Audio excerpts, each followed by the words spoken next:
Liverpool fans, the floor is yours this morning. Tied at the top, United in 20 titles. Surely you'll be the first one to reach 21. United fans, how much did that sting watching the party at Anfield yesterday? 03717 223344. We want to hear from you all, and we are taking your calls right now this morning, because it's official. Liverpool are the well-deserved champions.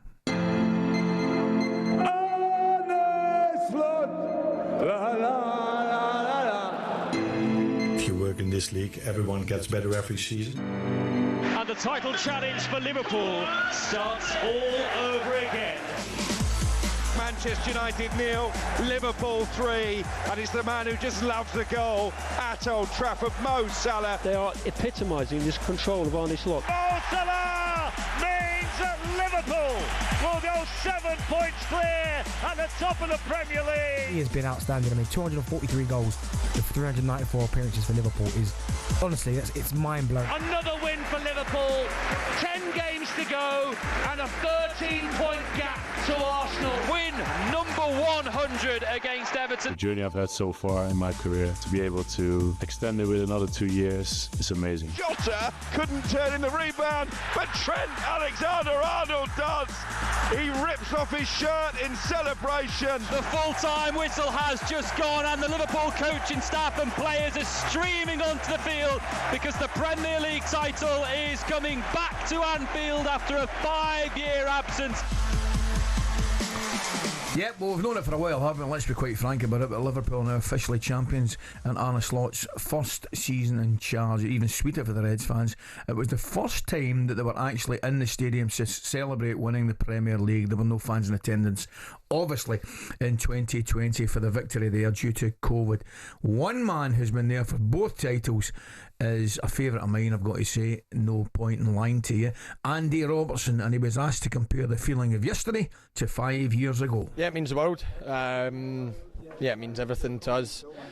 I think everyone's been in a kind of party spirit from the minute they probably woke up in Liverpool today, and it was important then we stuck to our task and we had to get over the line and we had to do our job, and obviously after the initial wobble we recovered really well, and it ended up being a really good afternoon, and then the party could begin. The people in Anfield, the people outside Anfield, they've made that special day for all of us, and it will be one that we remember for years and years to come. OK, let's get the thoughts of a man who's part of one of Liverpool's greatest nights ever, that's for sure. A very good morning to 2005 Champions League winner Didi Hamann. Didi, good morning, how are you, mate? Oh, good morning, Ali. Morning, Troy. Great, morning, sir. Didi, thanks for joining us this morning. It was inevitable, wasn't it? It was just a matter of time. They have been by far and away, would you agree, the best team even in the league, and their consistency has been remarkable.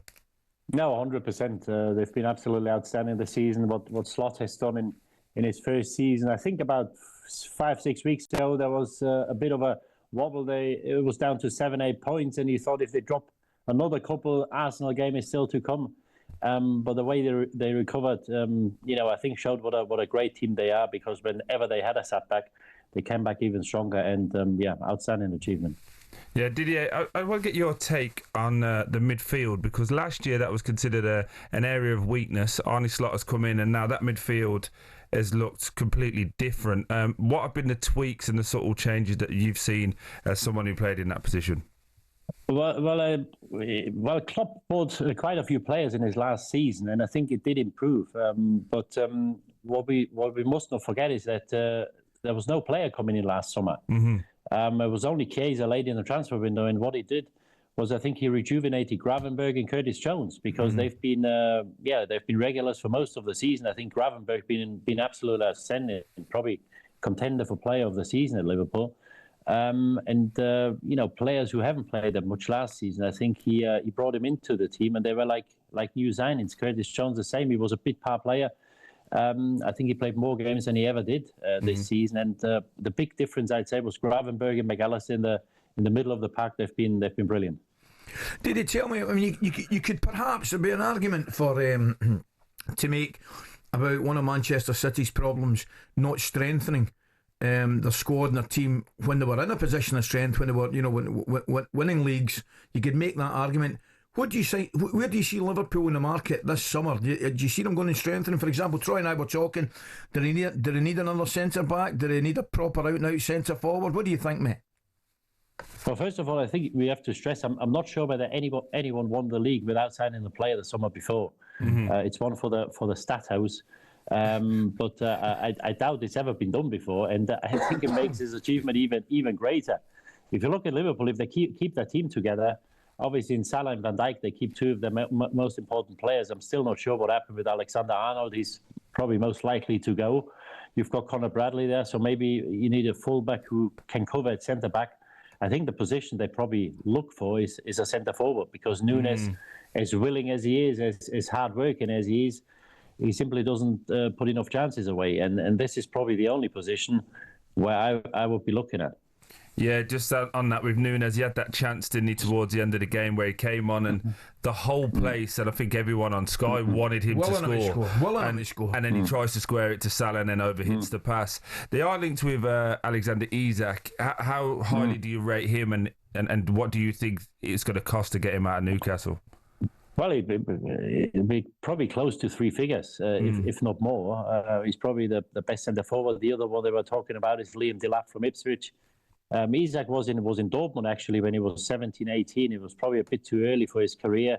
Then he had to go, and he turned into one of the best centre forwards. Isak will certainly be a player who would improve them. But then again, every now and then they do spend big, but they are not the biggest spenders usually. So if there's a price tag of 80, 90, 100 million, I know they paid it for Van Dijk, which was well worth it.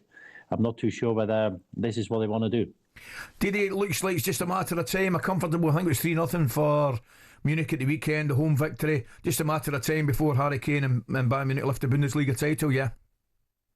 Yeah, they've been very dominant. They've got 3 games to go, 8 points and 25 or 28 goals in hand.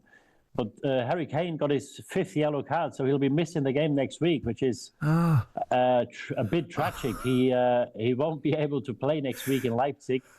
So what Bayern Munich could do, they could get a point next week. If Leverkusen wins, it's down to 6 points and 30 goals in 2 games. So they basically won the league, but mathematically it's still possible.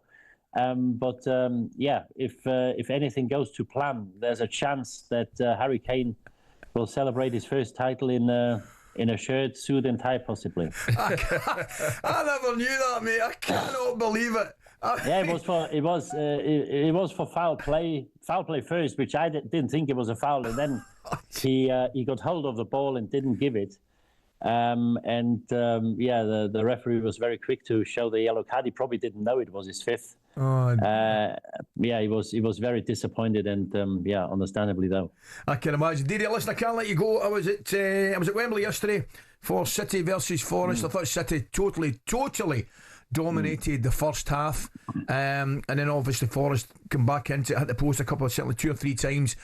How do you see City's season right now, Didi? I mean, if somebody had said maybe 6, 7, 8, 9 weeks ago that they'll win a cup and still qualify for Champions League, I think they'd have taken that, wouldn't they?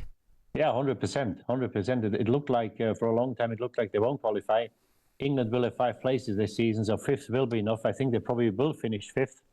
They go into the FA Cup final favourites, but as you said before, they obviously have a lot of players past 30, and they need to freshen things up. I'm not sure how possible that is with financial fair play, and then obviously the manager, he's been there a long time.